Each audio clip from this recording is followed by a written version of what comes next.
Hello, happy belated Thanksgiving if you're American. If you're not, hopefully you had a very lovely Thursday. Um, I don't really celebrate Thanksgiving over here. My husband isn't American and we don't get the day off over here, so it was just pretty much like every other Thursday. However, it was nice because I did get to talk to my family.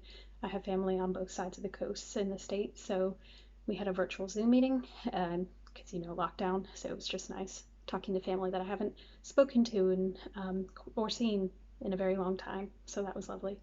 But in any case, I just wanted to hop on real quick and share with you some books that I recently purchased. Um, I probably won't say that I'm going to read all of these in December. Some of them will definitely be a New Year's situation. But in any case, the first one that I picked up is called The Restless Kings by Nick Bartlett.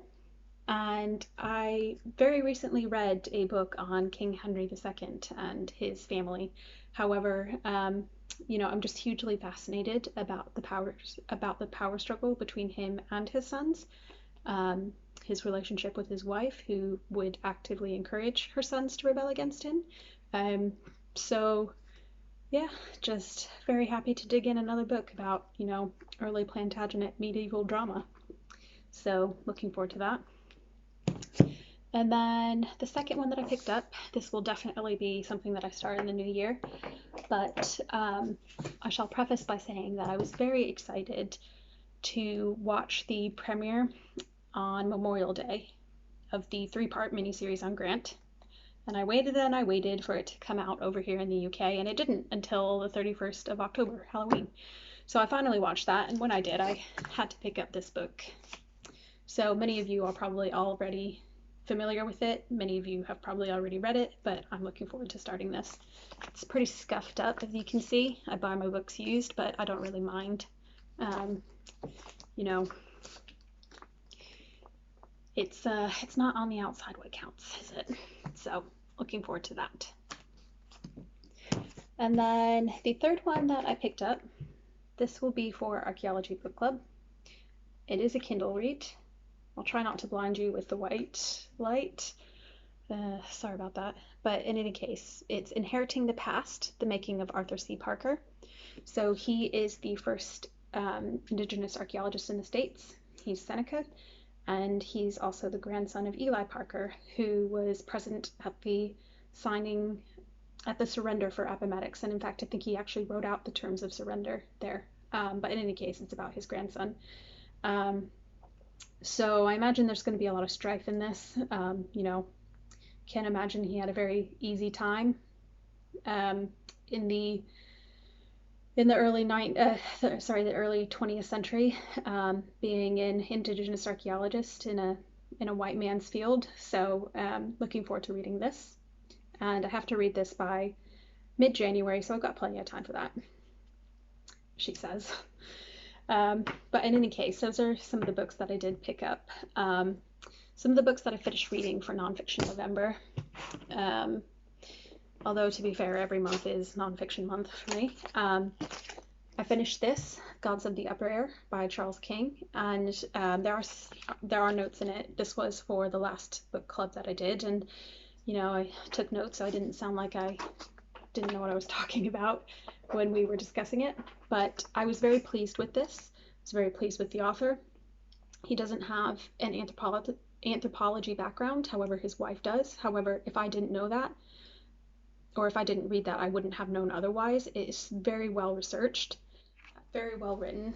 I mean, the bibliography in the notes section alone are worth applause. But I'm very familiar with anthropological discourse, so I was very impressed with this, and it's definitely worth a read if you're interested in Franz Boas and his disciples. Ruth Benedict, Zora Neale Hurston. Drawing a blank on the other ones, but definitely pick it up if you're interested in the history of anthropology. And then you're probably really sick of hearing me talk about this book, but I finally finished Bury My Heart at Wounded Knee, and it took me a while. It's not exactly the most heartwarming of books, but definitely well worth the read. So I finally finished that. I'm keen to pick up, some more books on the topics discussed within. But in any case, I felt like just because Gods of the Upper Air and Bury My Heart at Wounded Knee were both, emotionally taxing at times, and when you finish work, you want something to uplift your spirits. I felt like I did have to pick this up a fair bit. It was a quick read, to be honest, but this is a biography on Chaucer, very short biography. I did enjoy it for the context of the 14th century England, the time period in which King Edward III, Edward the Black Prince, um, the Black Death, discusses that. It obviously focuses on Chaucer, and I probably would have enjoyed more if I had more of an appreciation of poetry. Um, but in any case, it was definitely worth the read just for um, the background in which Chaucer was brought up and lived. So, and then finally, you've heard me talk about this book quite a bit on my channel. I might finally sit down and do a review for this in the new year. I haven't read it from cover to cover. I have flipped through it though. I'm familiar with a lot of the topics discussed within, but essentially this is a very recent, it was published this year, so it's going to have a lot of the most recent research. I think that's one of the difficulties of publishing something in, especially in the archaeological field, because there's so many new discoveries being made. As soon as 5 years or 10 years rolls around, a lot of the arguments that you're probably going to put in place in a book might necessarily not hold as much weight in light of these new discoveries. So I'm looking forward to reading this just because it is so recent.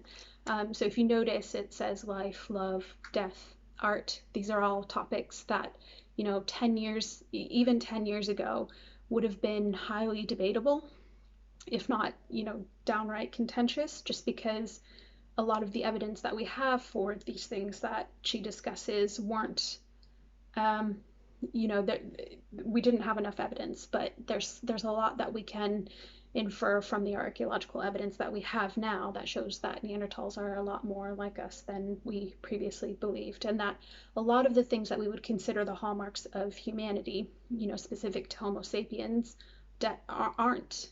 And we probably can't even say that it's a very recent occurrence that's shared just between Neanderthals and Homo sapiens. I suspect that a lot of these characteristics that we consider to be the hallmarks of humanity actually have much deeper roots in our hominin ancestry. But in any case, that's a topic for another time.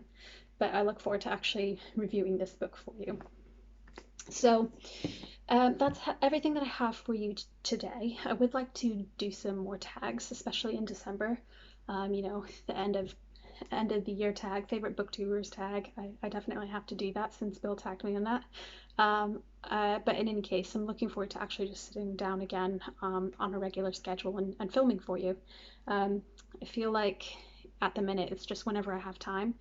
The more I tell myself I need to have a better work-life balance, the opposite direction, I go in the opposite direction. So, I just feel happy that I actually managed to sit down today and actually put on some makeup and actually do this. So in any case, you're probably tired of hearing me ramble if you haven't actually turned this video off by now.